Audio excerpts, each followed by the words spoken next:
welcome to the podcast. This is Mr. White. And Mr. Sadler. And today we're going to revisit an old concept, and we're going to measure motion. So, motion. Let's see, that was just on a test, wasn't it? Right.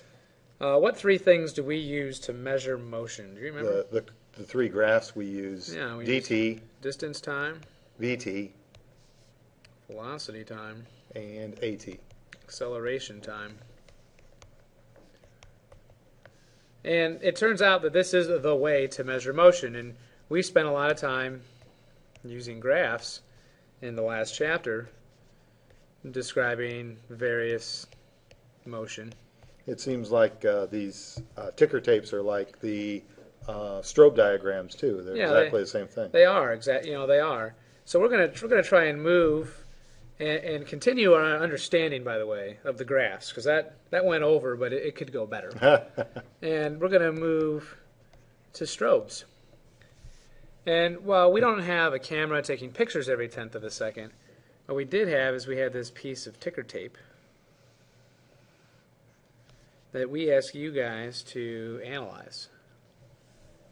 And so let's go ahead and relate the strobe directly to the graphs. So what I want to do is make a DT and a VT and an AT. And the first type of motion, let's go with no motion. So no motion means The ticker tape just keeps hitting the same spot. it just keeps hitting the same spot. The Now, what's tape's not moving. really interesting about the ticker tape, and I'm not doing this for my health guys, this is what the ticker tape does, is that it hits that spot every time with the same amount of time passed. So if it hits every tenth of a second, there's another dot being superimposed on that place, right? Or every second, or whatever it is set to. Right. Now we had the ticker tape. We had you guys generate your own. I don't think we did anything quite this simple. It didn't move, right, Mr. Sadler? Right. So its position, did it ever change? No. So its graph would look like this. Correct. It's at a spot. It just stays at the spot. Every moment in time, it just stays at the spot. Correct. Its speed then had to be Zero. Had to be zero. I'm going to highlight that so that we see it. And if it wasn't moving, No acceleration. and it had no acceleration either, so it would be right there. Right. This is what the ticker tape would look like for no motion. Correct. That's simple. That's basic right there. Right. Then let's do constant motion. So in the last chapter, we spent a lot of time talking about cars. We would have discussed cruise control. Right. So I got this skinny piece of paper. I think constant motion is sort of hard to do. On moving man, it's okay, or on a model, it's okay, but it's sort of hard to pull the tape through there with constant motion. Yeah, without it varying at all. Speeding up and close. Yeah, so it's going to be difficult, but the dots should be Equally spaced. Yeah, ideally they should be equally spaced. So that they're always the same distance apart. So I'm just eyeballing this. Now when you get something like this where the ticker only hits it once, the dots show up really light. So it's often hard to see. So if dot to dot represents a tenth of a second, and dot to dot represents some distance d, and the motion is constant, what can you tell me about these distances each and every time? It's going to be absolutely equal. Right. Every one of these distances is exactly the same. All right. So get out your ruler, pause the podcast, see if I did a good job drawing it on the screen, but they should be the same. And constant motion graph we saw several times. Nice straight line. Something like that for dt. VT, of course, Nice here. straight line.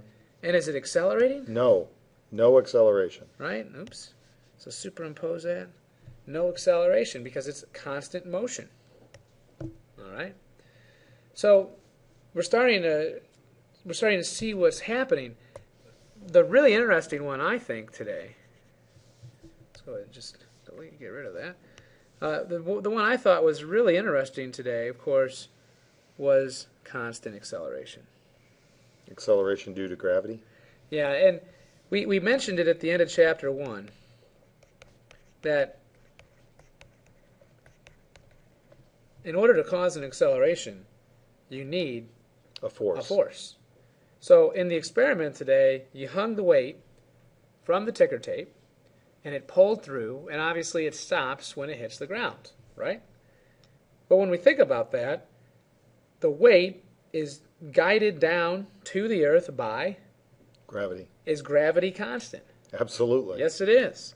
So what you saw at first was these dots were like right on top of each other, but they started to move away from each other, and the distance each time Becomes greater. becomes greater and greater. And, actually, it's probably more extreme than that. Like out here, right? And so what you started to notice, we saw this, right?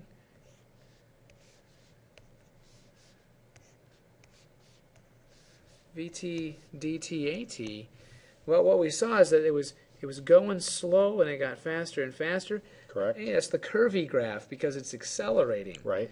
And it's getting faster and faster, but it started at 0, and, well, now let's see, did I make a mistake on my graphs?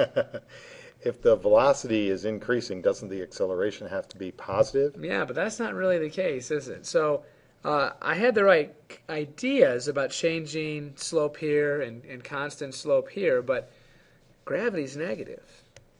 So let's go back a little bit and let's adjust. So it'd have to be here. Correct. And it would have to be here. Correct. Okay? So we want to be careful about that. Constant acceleration due to constant force. So the weight of the mass, okay, and mass and weight, we'll get there, not the same, but the weight, the force, is causing the object to speed up, and we see that in our graphs. So this concept of speed and acceleration and distance and measuring time, okay, that hasn't changed. We're just analyzing it from a new perspective.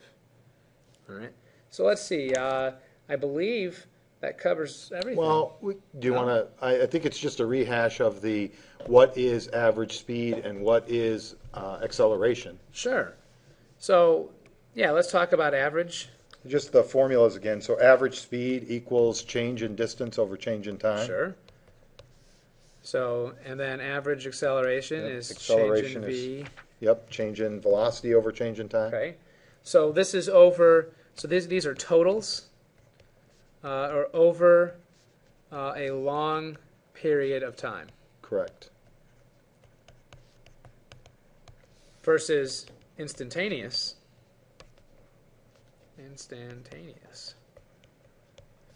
Okay, which we would have to say at this moment in time. So this would be an equation that would give us instantaneous, right? Because at 1.2 seconds exactly, with this acceleration and this initial speed, this is the final velocity, or at this moment in time, with these factors plugged in correctly, this is how far it went. And of course there's, well, this does work as well, but it doesn't have time. But these are equations that help us with the concept of instantaneous versus average. So now I think we've got it. We've covered it all. So check this out. Take another look at those ticker tapes we made today in class. And with that said, signing off, this is Mr. White. And Mr. Sadler.